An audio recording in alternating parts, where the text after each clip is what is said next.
খরগোশ ভাই দ্রুত দৌড়াতে পারে, কিন্তু আমি জানি কোথায় সে আটকে যাবে। বন্ধু, স্কোর এখন 1-1।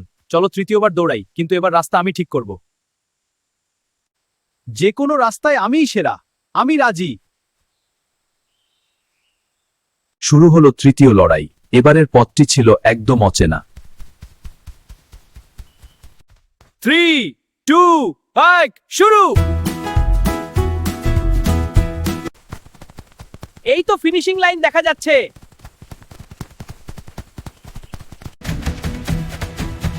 এ কি, মাঝখানে এত বড় নদী! আমি তো সাঁতার জানি না। এখন আমি ওপারে যাব কিভাবে? ফিনিশিং লাইন তো ওই পারে। কচ্ছপ জানাতো এটাই তার জেতার সুযোগ। কি হলো বন্ধু, থেমে গেলে কেন? একটু জিরিয়ে নিচ্ছি, তুমি এগো, আমি আসছি। ঠিক আছে, সাবধানে আসিস।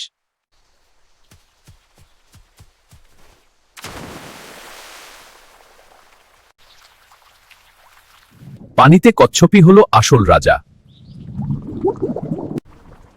পুরো জঙ্গল দৌড়ালাম, কিন্তু এই সামান্য পানির কাছে হেরে গেলাম।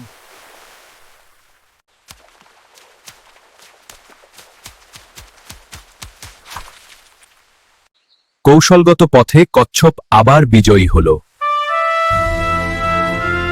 যোগ্যতা শুধু দ্রুত হওয়া নয়, সঠিক জায়গায় সঠিক হওয়া।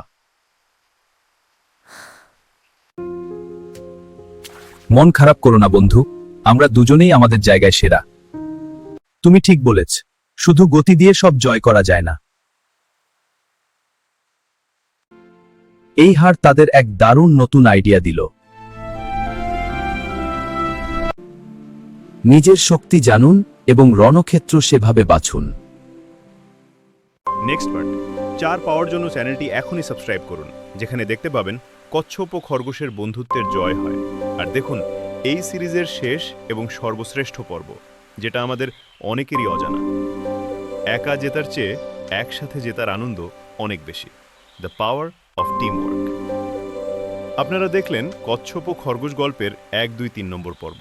সেই সাথে কমেন্ট করে জানাবেন পর্ব 1, 2, 3 কেমন লাগলো।